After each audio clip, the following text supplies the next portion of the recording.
Last lecture में हम ये डिस्कस कर रहे थे कि बायोलॉजी मैनकाइंड को कैसे सर्व करती है। उसमें तीन मेथड थे। पहला फूड प्रोडक्शन कैसे बढ़ाती है, दूसरा मेथड था कि डिजीज से कैसे बचना है, और तीसरा मेथड था एनवायरनमेंट को कैसे कंजर्व करना है। तो पहले दो मेथड हम डिस्कस कर चुके थे, आज तीसरा मेथड डिस्कस करेंगे, मगर उससे पहले आपकी बुक में क्लोनिंग का टॉपिक दिया हुआ है, वो डिस्कस कर लेते हैं। क्लोनिंग एक्चुअली है क्या? क्लोनिंग है production of genetically copies of offspring by asexual production. तो इसका मतलब क्या है? इसका मतलब ये है कि अगर मिसाल के तौर पर अगर ये कोई ऑर्गेनिज्म का सेल है, हम इसी से आइडेंटिकल एक वैसा ही सेल बना लें एसेक्सुअल रिप्रोडक्शन से, तो ये क्लोनिंग कहलाएगा। एसेक्सुअल रिप्रोडक्शन में क्या होता है? एसेक्सुअल रिप्रोडक्शन में माइटोसिस इन्वॉल्व होती है। माइटोसिस में कैरेक्टर्स जो हैं, वो जीन्स जो हैं, वो इंटैक्ट रहते हैं। इसका मतलब क्या है? जैसे 23 क्रोमोसोम्स फादर से आए और 23 मदर से आए, ये मिलके एक जाइगोट बना लेंगे, ठीक है, जिसमें 46 क्रोमोसोम्स होंगे। जब ये जाइगोट आगे डिवाइड होगा, अब जाइगोट में 46 क्रोमोसोम्स हैं, एक 23 फादर से 23 मदर से, मगर ये डिवीजन से पहले, जाइगोट डिवीजन से पहले इसमें ऐसे हैं 23 23, ये वाला 23 भी अपने जैसे 23 और बनाएगा, ये वाला 23 भी अपने जैसे 23 और बनाएगा, तो ये 46 हो जाएंगे, ठीक है, एक सेल में। 46 नहीं, 46 तो पहले थे, तो ये 46 का डबल हो जाएंगे 92, ठीक है।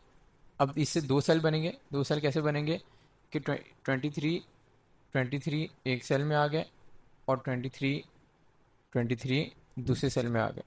तो अगर अगर हम कंपेयर करें अब, तो ये दोनों सेल जो बने हैं ये जाइगोट जैसे ही हैं, क्योंकि माइटोसिस हुआ है। जाइगोट में भी ऐसे ही था, 23 ये सेल बना रहा था एक।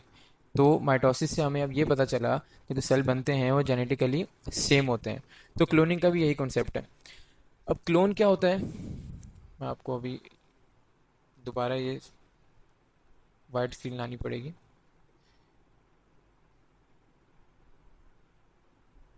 क्लोन का क्या मतलब होता है? अगर ये सेल है, ठीक है, इस जैसे ही हमने एक और सेल बना लिया एसेक्सुअल रिप्रोडक्शन से, एसेक्सुअल रिप्रोडक्शन से, तो ये दोनों जिस सेल से हमने बनाया, जो इनिशियल सेल था वो भी, और जो नया ऑर्गेनिज्म बना, नया सेल बना वो भी, दोनों को मिला के क्लोन कहते हैं।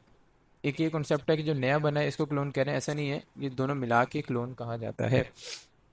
सुबह क्लोनिंग के दो मेथड्स हैं, एक नेचुरल क्लोनिंग है, एक आर्टिफिशियल क्लोनिंग है। नेचुरल क्लोनिंग जो है वो लोअर ऑर्गेनिज्म करते हैं, ठीक है, और जो आर्टिफिशियल क्लोनिंग जो है वो हम खुद कराते हैं हायर ऑर्गेनिजम्स में। उसके बाद क्लोनिंग का प्रोसीजर क्या है? क्लोनिंग का प्रोसीजर ये है कि मिसाल के तौर पर अगर ये जाइगोट है, ठीक है, और ये इसका न्यूक्लियस है, जाइगोट का न्यूक्लियस है, मगर हम चाह रहे हैं एक और ऑर्गेनिज्म है, कोई भी ऑर्गेनिज्म है, XYZ कोई भी ऑर्गेनिज्म है, उसका ये सेल है, हम चाह रहे हैं जो हम नया ऑर्गेनिज्म बना रहे हैं जाइगोट से, एक पूरा ऑर्गेनिज्म जो बनेगा नया, वो एक XYZ जो भी पर्टिकुलर ऑर्गेनिज्म है उस जैसे बने। तो हम उसका न्यूक्लियस लेंगे, वो इसका न्यूक्लियस निकाल के जाइगोट का, वो जिस ऑर्गेनिज्म जैसा हम बनाना चाह रहे हैं उसका न्यूक्लियस इस जाइगोट में इंसर्ट कर देंगे और इसको इम्प्लांट कर देंगे मदर के वूम में, और ये जो नया ऑर्गेनिज्म बनेगा वो वैसा ही बनेगा जिसका हमने न्यूक्लियस यूज़ किया है। तो ये इसका प्रोसीजर है। इसका एक और प्रोसीजर भी है, प्रोसीजर नहीं, वो हम इसको टाइप कह सकते हैं। वो वो ये टाइप है, मैं एक सेकंड आपको बताता हूँ। वो आइडेंटिकल ट्विंस जैसे बनते हैं वो एक्सप्लेन किया हुआ है। आइडेंटिकल ट्विंस कैसे बनते हैं? जैसे जाइगोट 23 क्रोमोसोम आए फादर से, 23 आए मदर से, और इससे बन गया 46 क्रोमोसोम का जाइगोट, ठीक है। अब जाइगोट जो है वो माइटोसिस करेगा 2 से 4, ये एक सेल है, 1 से 2 बनेंगे, 2 से 4 बनेंगे, 4 से 6 बनेंगे, 6 से 8, 8 से 16, ठीक है। ये डिवाइड होते जाएंगे और करते करते पूरा ऑर्गेनिज्म बन जाएगा। तो अब जब ये दो सेल मिसाल के तौर पे बन गया, ये दो सेल हैं, जाइगोट से दो सेल बने माइटोसिस से, दोनों सेल जाइगोट जैसे ही हैं क्योंकि माइटोसिस हो रही है, मैंने आपको एक्सप्लेन किया है, माइटोसिस में सेल जो आइडेंटिकल रहते हैं। अगर इसी स्टेज पे ये सेल अलग हो जाए और ये सेल अलग हो जाए और ये अलग जाके इम्प्लांट हो जाए और ये अलग जाके इम्प्लांट हो जाए, तो ये दोनों सेल जो हैं वो अलग अलग ऑर्गेनिज्म बना लेंगे। अलग अलग ऑर्गेनिज्म जब बनेगा तो आइडेंटिकल ट्विन्स हो जाएंगे क्योंकि दो सेल अलग हो गए। वैसे यूजुअली नहीं होता, मगर यहाँ पर अगर क्लीवेज हो जाए, ये सेल अलग हो जाए, तो आइडेंटिकल ट्विन्स बनने का प्रोसीजर ये है। ये इस प्रोसेस को भी हम क्लोनिंग ही कह रहे हैं। तो अब हम देख लेते हैं आपकी बुक में क्या है।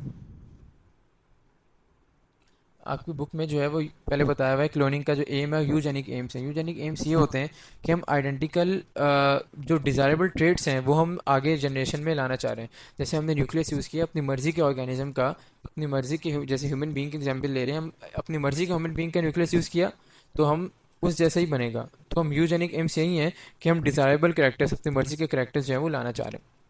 उसके बाद क्लोन क्या है?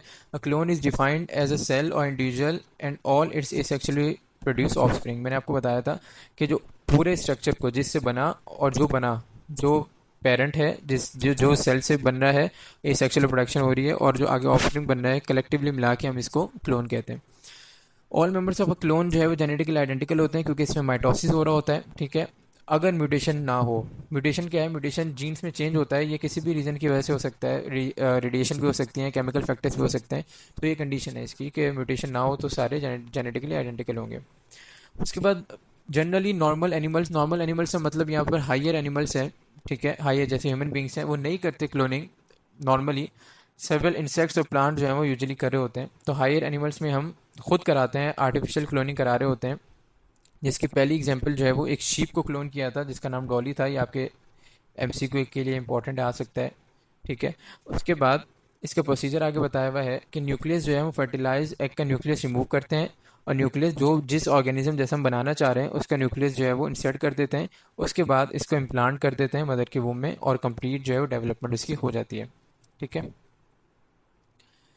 उसके बाद इसका अगला मेथड आइडेंटिकल ट्विंस वाला बताया हुआ है कि cloning is a division of a single cell और एम्ब्रियो, ठीक है। अर्ली एम्ब्रियो जो है उससे अगर जो है सेल जो है सेपरेट हो जाए, this is same procedure that normally create identical twins. Offspring of this type of cloning are genetical identical. इसमें वही प्रोसेस है मैंने आपको जैसे बताया कि जब ये दो सेल बन गए, इससे एक अलग इम्प्लांट हो जाए जाके, एक अलग जाके इम्प्लांट हो जाए, तो दोनों सेम बनेंगे। इन दोनों के करेक्टर सेम होंगे क्योंकि इनमें जीन सेम है, क्योंकि ये जाइगोट से बना है। जाइगोट आगे माइटोसिस से उसने दो सेल बनाए, तो माइटोसिस में जो हमारे करेक्टर्स हैं वो सेम रहते हैं। तो इन दोनों सेल के करेक्टर्स सेम है, तो अलग जाके जब इम्प्लांट हो भी तब भी एक जैसे ही ऑफस्प्रिंग बनेंगे, मगर ये पेरेंट्स से अलग होंगे। क्यों अलग होंगे पेरेंट्स से? इसका रीज़न ये है, पेरेंट्स के जो बने थे, जो जाइगोट बना था, जाइगोट तो 23 आए थे मदर से और 23 फादर से, तब बना था जाइगोट। तो जाइगोट में तो जो है वो दोनों के करेक्टर्स आ रहे हैं, मगर जाइगोट के आगे जब माइटोसिस हो रही है वो फिर जो है वो सेम आइडेंटिकल सेल बन रहे हैं। उसके बाद यहाँ पर यही बताया हुआ है कि साइंटिस्ट जो है वो ट्राई करें ह्यूमन क्लोन बनाने का, मगर उसके कुछ जो है वो एथिकल इश्यूज वगैरह हैं, तो ये बातें हम मेंशन हैं। उसके बाद हमारा जो टॉपिक है लास्ट वो है कंजर्वेशन ऑफ इन्वायरमेंट। मैं आपको पहले एक्सप्लेन कर देता हूँ ये टॉपिक।